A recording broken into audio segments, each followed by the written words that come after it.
Hello, friends. I'm back. It's been I guess technically a week away from the podcast. You are listening to the JRPG Report. This is episode 164. Okay, at least a new podcast, as I hope you enjoyed myself and Dalton's conversation on the state of PCs, more recent involvement into JRPGs, and even the idea of some like Edge of Eternity coming out on PC first and then finally making its way to consoles. So we had a fun time recording that. Hope you enjoyed it. But we are back with a slew of stories to talk about, kind of catch up on the past 2 weeks worth of information. Some stuff you probably have already been made aware of, but some of it maybe you haven't. But again, thank you so much for coming back to us each and every week for your news updates. So let's get into the stories that I thought were pretty interesting. We got the third official trailer, and a game that has quickly rose up my radar. That is Monster Hunter Stories 2 Wings of Ruin. And so this was the third trailer. We've had two before that definitely got me piqued my interest. This is when I was coming to the Switch and PC this summer. It looks gorgeous. I really like the animation style, but in particular, this trailer now has my full attention, and it's because I was honestly quite shocked to learn that this is a turn-based battle system, guys. Of course, the Monster Hunter series is more of an action RPG, has been for a long time. But with this one, maybe it was in the first one as well, and I didn't realize this. It is turn-based. So let's talk about the latest trailer that was coming out that we've got an official release. So I'll read that to you guys. They say, in the latest trailer for Monster Hunter Stories 2, Wings of Ruin, fans were treated to more high-quality visuals of the incredible Monstie companions. Competing factions, and an epic story in the game. After assuming the role of the young monster rider who can use a kinship stone to form strong bonds with monsters, players will encounter Lila and Roberto, who will return from the original Monster Hunter stories. The duo are on a mission to capture your young companion Raisewing Ratho before it can awaken its destructive power, foretold in the prophecy of the Wings of Ruin, hence the title.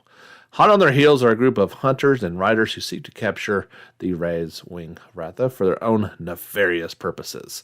More details on how these returning characters interact with the previously revealed cast and the player's journey to either save their friend or save the world will be revealed soon.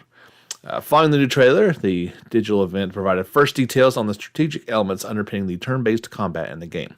While the three attack types of power, speed, and technical return from Monster Hunter Stories, aspiring monster riders must also master using the correct weapon type, element, and skills to overcome increasingly imposing threats.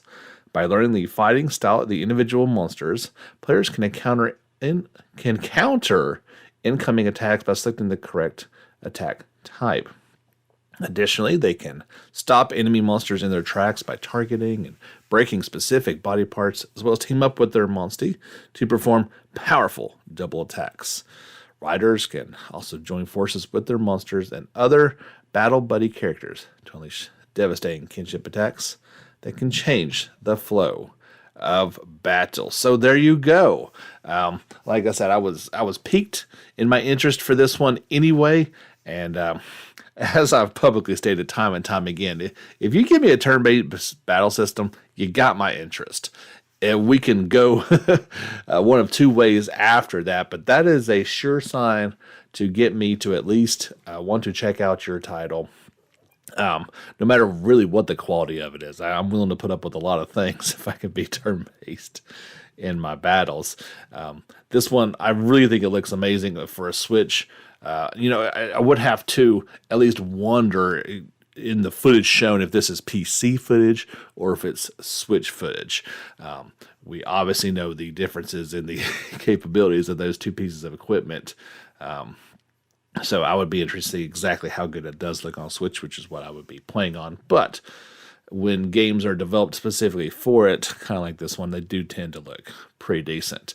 Monster Hunter Stories Wings of Ruin, or I'm sorry, Stories 2 Wings of Ruin, is due out for Switch and PC via Steam on July 9th. If you'd like to look at the said trailer that I've been kind of talking about, well, you guys know where to head. That is over to our YouTube channel and just search for it if it's not somewhere near the top. There's obviously a bunch of trailers that we will talk about today, and you will be able to find them all over there.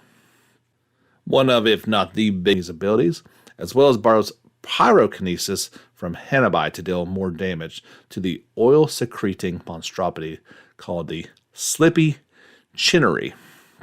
Quite a name, though. Kasane, on the other hand, uses her telekinetic abilities to utilize the elements around her and overcome the others in her past. Of course, this game has the dual protagonist storylines, and I've kind of often wondered when commenting about this video if this is going to be, is this more like, let's say, Resident Evil 2, where you have two protagonists kind of going along, their stories kind of intertwine, but it's one story that plays out, and then it's another story that plays out. You basically have two playthroughs experiencing different, completely different locations, some overlap, or is this going to be more of, you choose your side, and that's the one that ends up, you get to experience, but in the end, they all come together to form, and then there's a shared ending type of experience. I'm curious how that's going to work out.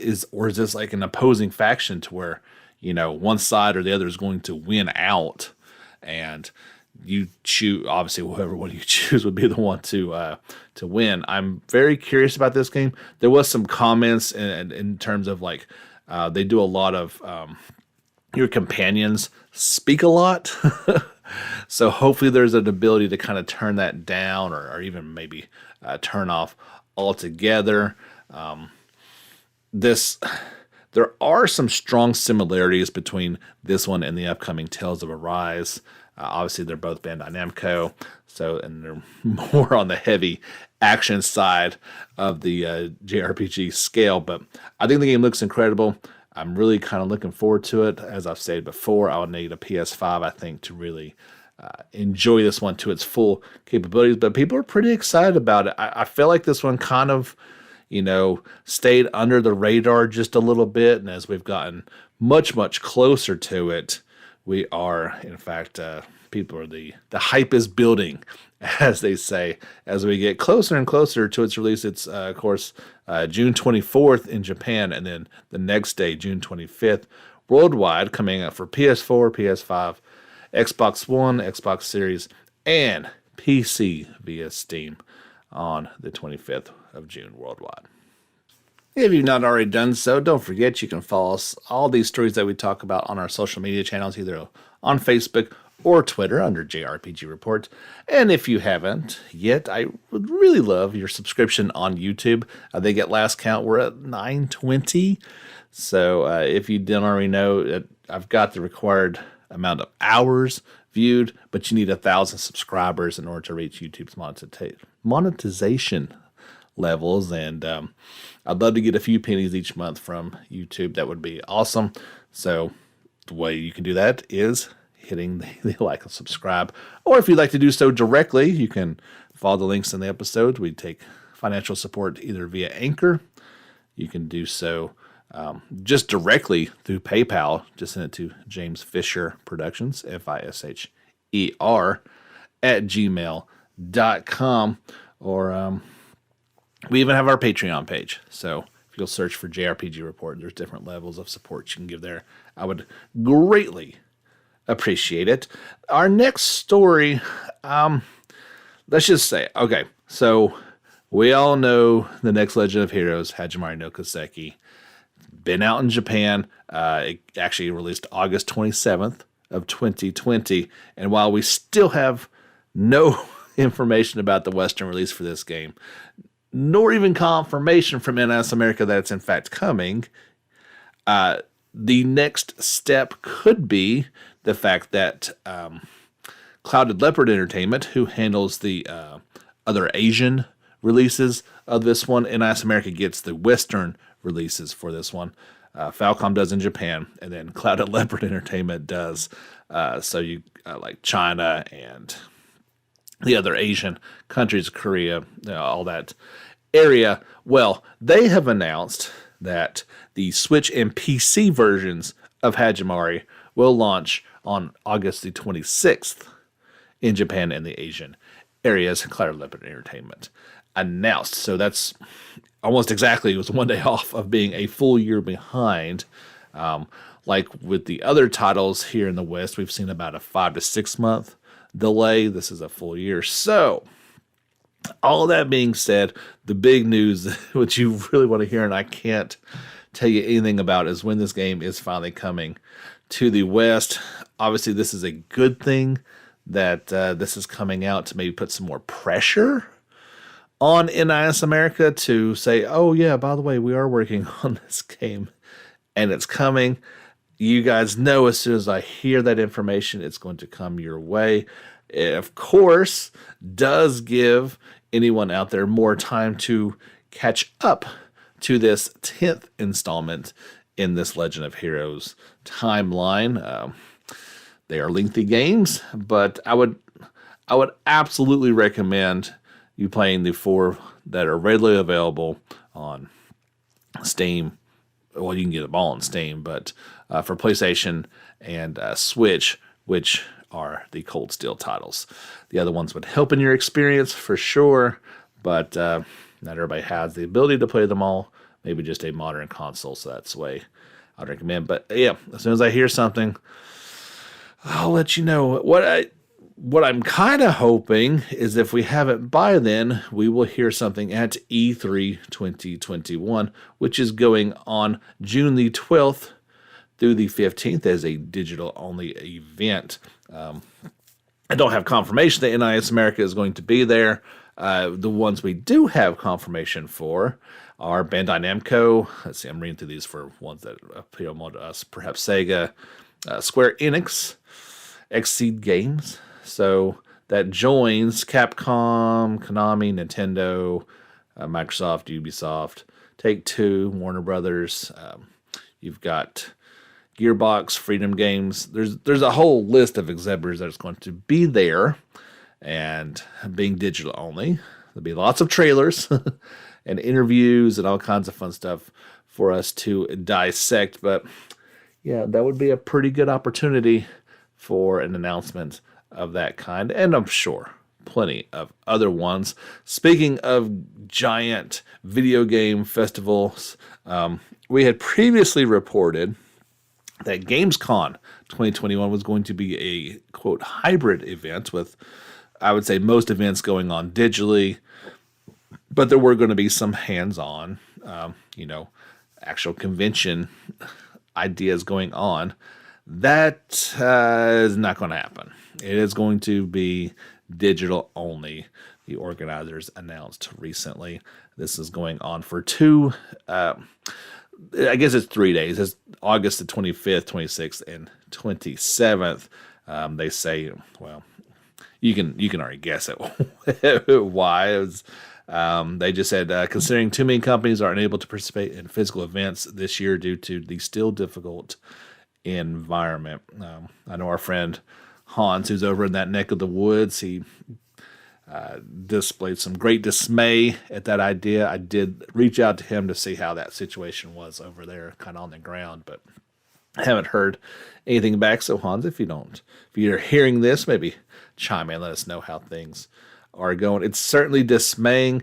It's predictable and understandable. There's still, this is a worldwide thing, so some things may be affecting others more than they are perhaps here. Like here in the U.S., things certainly seem to be on the upswing, and vaccinations are going well.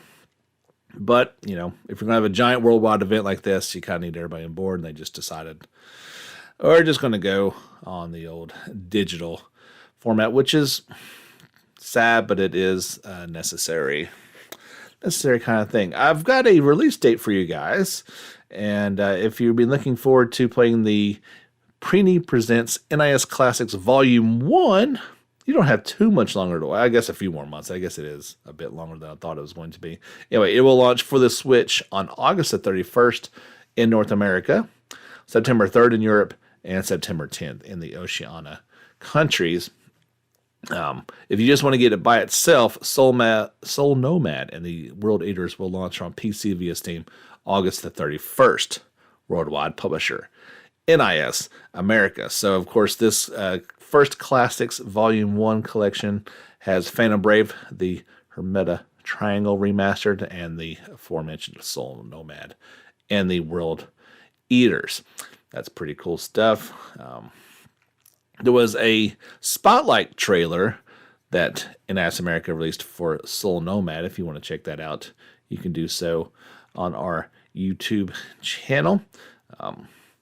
I love that they are going back and doing this. I guess these are going to be mostly PS2 games, maybe dive into some PS3s by the time the collection goes along. I don't see a price for that yet, but maybe they just don't have prices for it just yet. Let's see. I'll hit the old link and go over to the Steam page. And okay, so there's the old Phantom Brave on PC. It's only $5 normally, but that's going to be the PC version of the PS2 game. So you can get them a lot cheaper than they're going to come out in this re-release. That you know how these things go. That's the way. So if you we've been talking about this off and on the Xbox Game Pass. It certainly seems like it's a great value, and it has a decent amount of JRPGs on it. A new one coming is going to be the Final Fantasy X/10-2 HD Remaster. It's coming out on May the 13th. You can also pick up, it's available right now, Dragon Quest Builders 2. That's pretty cool. Now, the only downside to that is you get one, but you lose one. So, if you've not already played this, you've got 9 days to play Final Fantasy 9. Which is probably not enough time. Kind of stinks. It is leaving on that day. So I've never been a big fan of titles leaving these things. I'm assuming there's some sort of storage issue, or the limited amount of time leads to scarcity, which drives up interest. I don't know. It seems like if you're paying for this, you should have all the time in the world.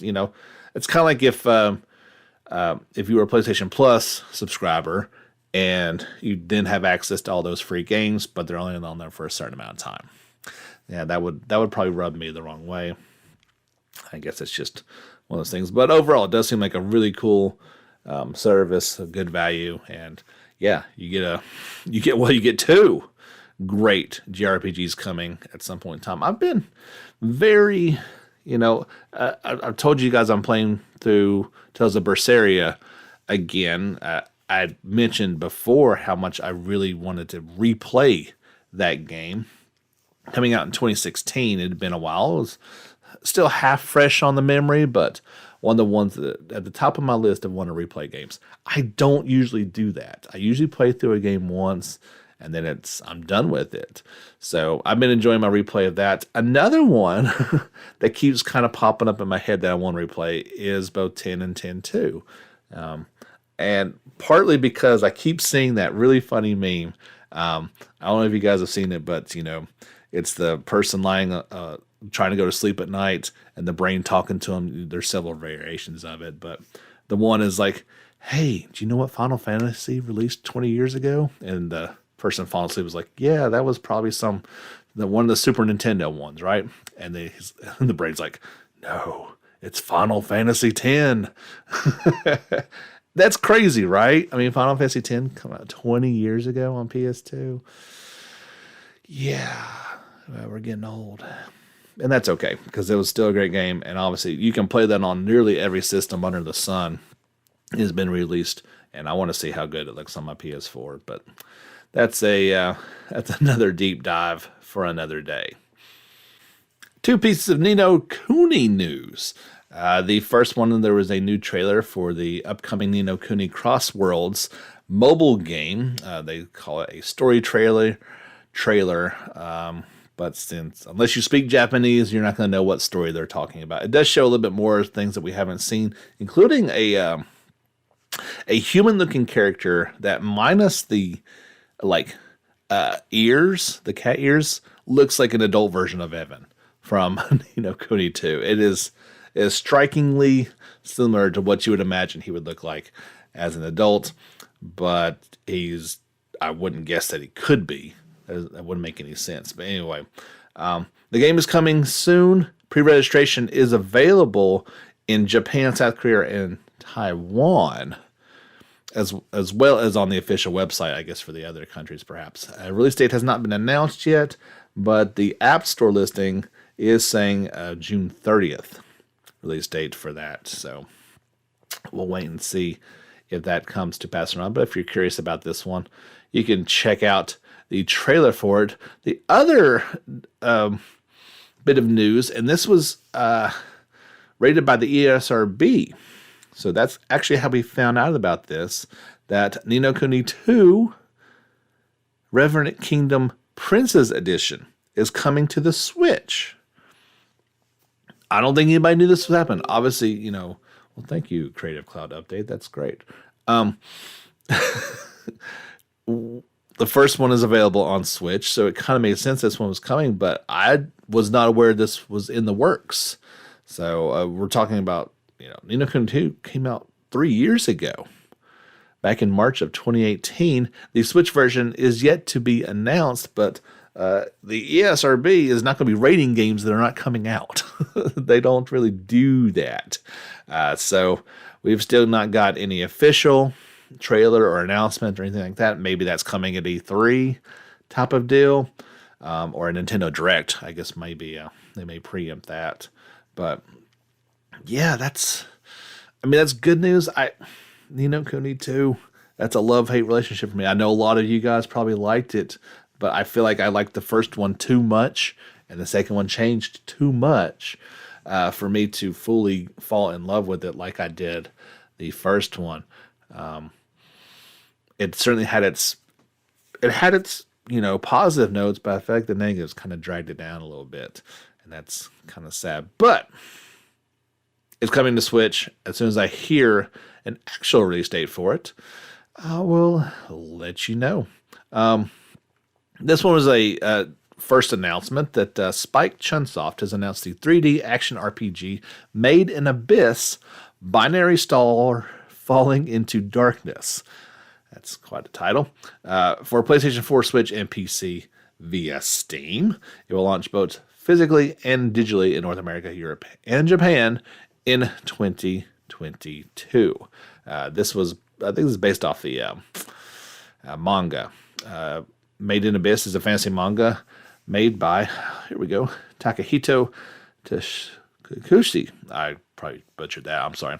Published on webcomic Gamma since 2012. The unique juxtaposition of its gentle art style with a dark, brutal storyline captured the hearts of many fans. A TV anime version aired in 2017, followed by a compilation movie in 2019, and a completely new theatrical movie in January of 2020.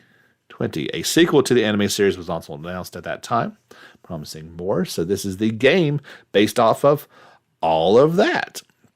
It is as I mentioned, a 3D action RPG. The player descends into the world of the abyss and grows through their experience in these depths.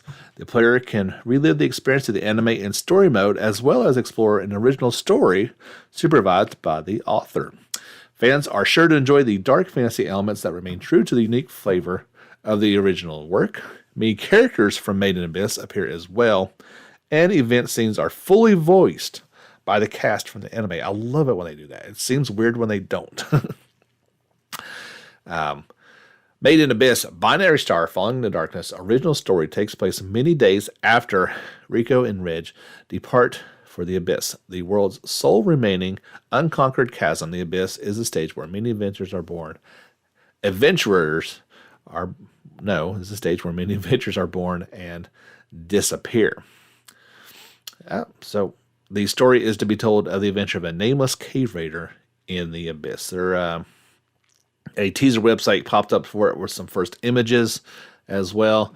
You can check out our social medias for the link to this story.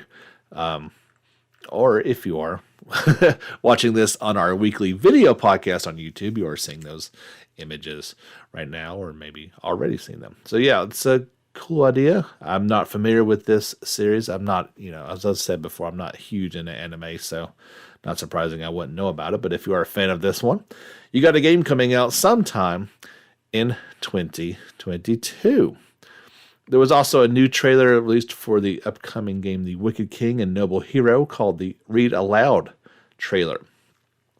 Sadly, in Japanese, so don't have a clue what exactly is going on with it. It showed off some of the environments in the game. Again, the storybook, kind of children's looking book, looks fantastic. I'm very interested to get into this one. It's got a really cute turn-based battle system as well. As soon as we get some English trailers, I'd love to share those with you guys as well. And you can actually check out the social media, either on Twitter or Facebook. Check out the story. There's a bunch of information about this. If you'd like to read a little bit more into it, you can do so. I've missed this one at first. This story first popped a week ago. I'm going to get the trailer up on the YouTube here pretty soon. But coming out in just over a week from now is going to be Gen Conception. This will launch for PC and Switch for Switch and PC via Steam on May the 12th. Developer Genwave Studio announced this Switch version is newly announced. This is being called, quote, the social deduction fantasy thriller turn-based RPG. It looks pretty cool. It's got a very unique art style. Here's an overview of the game. It is a social deduction fantasy thriller turn-based JRPG. 8 playable characters' stories intertwine when 3 characters enter Final Layer, and 2 vanish without a trace. 1 returns back from Final Layer but claims not to remember what happened. Who do you trust? Who is telling the truth? And who is lying? Who is friend or foe? This story's development started back in July of 2019. It features strategic turn-based combat involving balance. Battles happen on the same field as movement, so no switching screens when combat starts. Kind of has that Chrono Trigger feel to it, where it's all right there and then it goes. Affliction and buff system, for example, players cannot run away if they have the stuck affliction. Double and triple gen techs allow party members to combine attacks with each other to form stronger attacks. Again, kind of an homage to Chrono Trigger. Kind of hard not to see the resemblance there. But here's where it's a little different. They say traps can be set in combat for strategic purposes, such as delaying an attack for later. I'm excited about this one, and I'm even more excited now that I know this is coming to the Switch. I may fire up the thing and see if it's on the eShop, and I'll report back to you guys next week and see how much it's going for. I really like it. May not be that great once we get into it, but certainly at first sight, it passes all the proper tests. You can check out our socials for this story. Gate of Nightmares had its first screenshots. This is Square Enix's new fantasy RPG made by the fairy tale creator Hiro Mashima. I think there wasn't many of them. And of course, if you're also listening to this on our video podcast, you are seeing those now. You don't have to be told this is about the fairy tale people. It is their art style through and through, and that's not a bad thing. This is no different than Toriyama being recognized for Dragon Ball and Dragon Quest, right? There's a style. It is popular and recognizable. This one is coming for iOS and Android. It's coming. We don't know when it is. I would say next year is probably the best you could really hope for it, but we'll keep you posted on how that one is turning out. Another one coming for your mobile devices that I'm sure you're thrilled to hear me talk about. It's called Mitra Sphere. This is from Crunchyroll Games in development in partnership with Development Bank of Innovation and Live Operations Manager Jet Synthesis. This is a cooperative fantasy RPG. This is coming to the West. It's been out since August of 2017 in Japan. It's been downloaded over 7 million times. So we throw that term around of mobile trash, and maybe this is, maybe that isn't, but that's a lot of people to download something that isn't at least kind of decent. It's coming worldwide, and there is a huge list of countries that it's all going to. There was a opening trailer or pre-registration trailer, which is going on right now, that you can check out on our YouTube channel. So here is the key features. They say it's a cooperative multiplayer RPG. Interact and team up with players from across the world as you embark on your new path. Chat, create private rooms, and socialize with a variety of animated emotes and voiced lines to heighten the fun. The battle is in real time. Overcome difficult boss battles in real time with your friends and others. Coordinate your coordinate your raids, polish your tactics, and plan well. You can switch between 5 classes freely as you wish, including Guardian, Swordsman, Cleric, Archer, and Mage. You can fully customize your character with appearance from every piece of equipment to their voice, character outfits to what fits your current mood, and acquire fun costumes. This is turn-based, though. So the thing I kind of liken it to is, like on Final Fantasy 3, let's say Final Fantasy 6, the proper name, you could play it with 2 people. Even though it was turn-based, you could decide how many party members you want to control between the 4 on the screen. So like me and my brother would play, we'd each control 2 players. So this is kind of that idea. You've got a party, but you only control your character. I really like this kind of idea. Now, iOS and Android, okay. If you don't want to play mobile games, that's fine. You don't have to.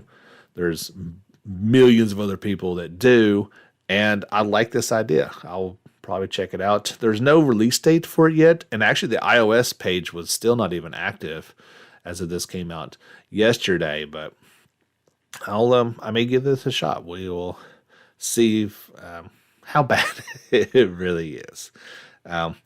Again, unless you know Japanese, you wouldn't know what's going on in this trailer, but there was it was over 5 minutes, trailer for Rune Factory 5. It was dubbed A Tour with Chief Livia, a 5-minute stroll through Rigbirth.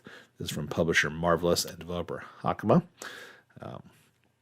You're welcome to check it out on our YouTube channel, but you're probably not going to know what's going on. But if you're really looking for this game, you might want to check it out. Rune Factory 5 is due out for Switch on May 20th in Japan, and sometime this year in the West. I'm assuming once this comes out in Japan, we'll start hearing about it coming to the West. I think Marvelous usually works with NIS America, so that they would be doing the translation on that one, but we shall see here in the future.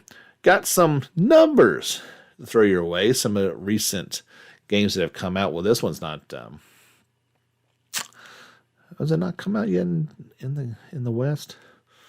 I don't know. Anyway, so Shin Megami Tensei 3 Nocturne HD Remaster, total digital sales and total shipments have surpassed 250,000. Oh yeah, okay. So it comes out May 25th in the West. So it's not even released in the West yet. So that's not bad for Japan only. That's pretty decent.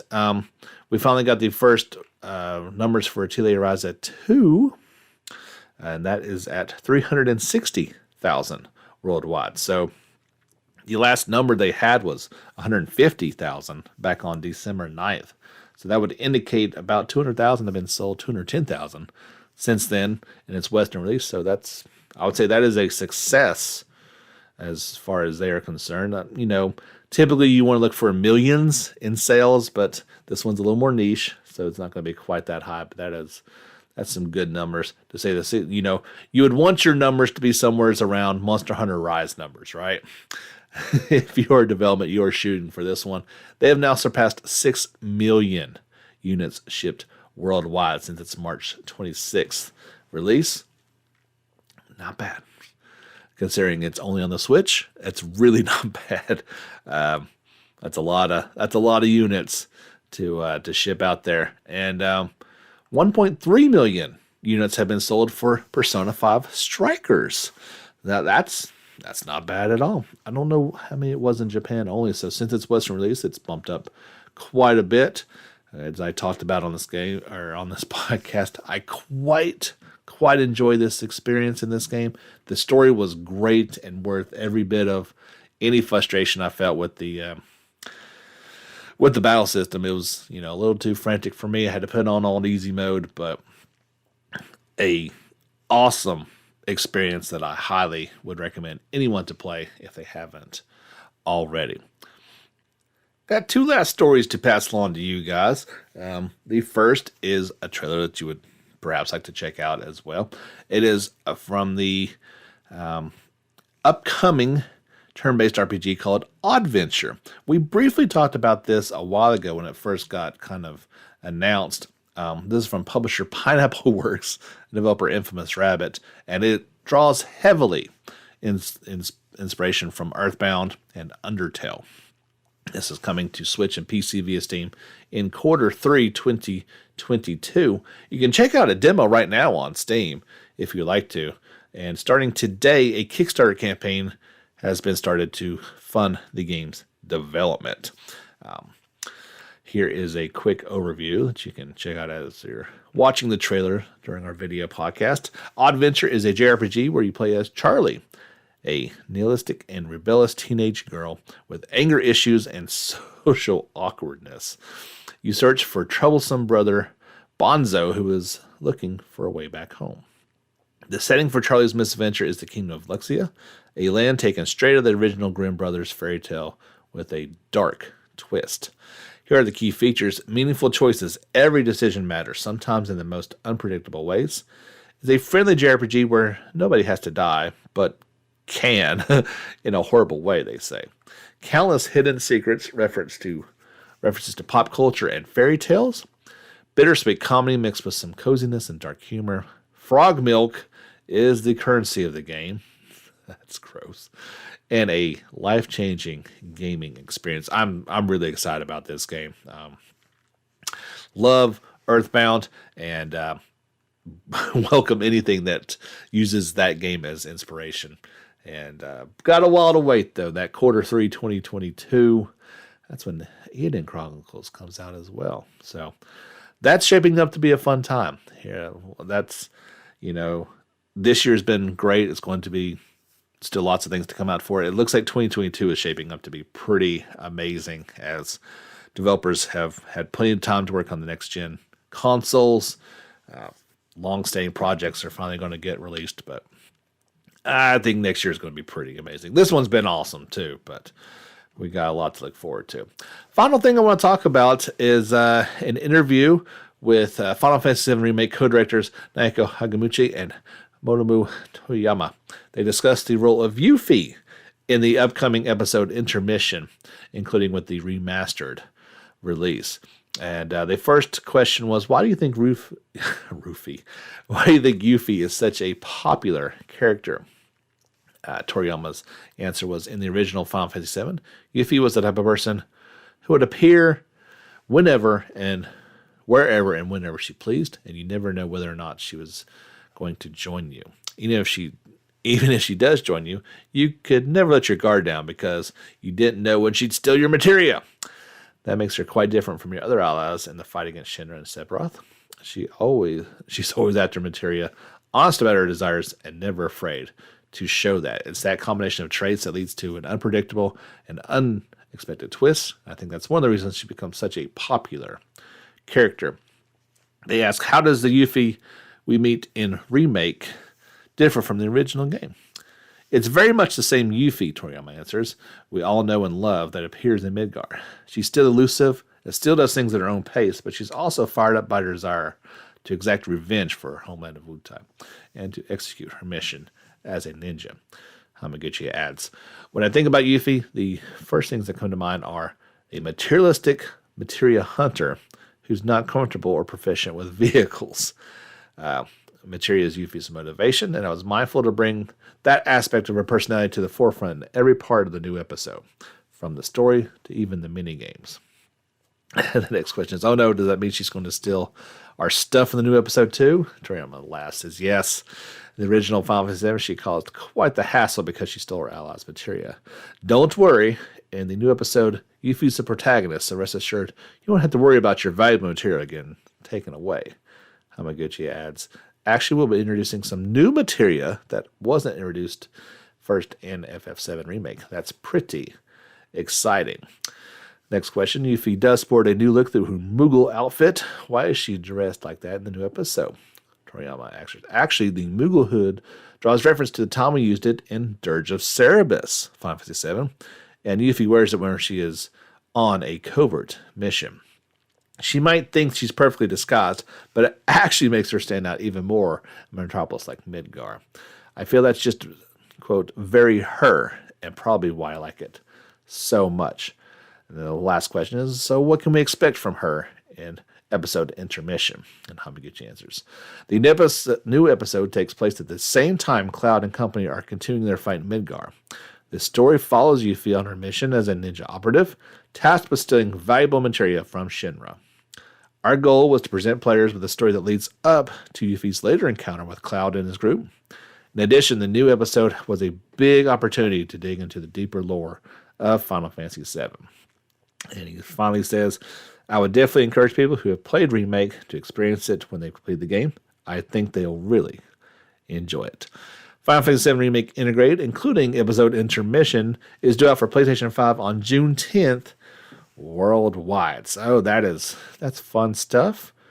Love Yuffie, and I'm really excited to see. I'm really excited to play as Yuffie. I think she has a really fun-looking play style that's going to be very different from some of the other players we've seen so far in Remake, and we got just over a month.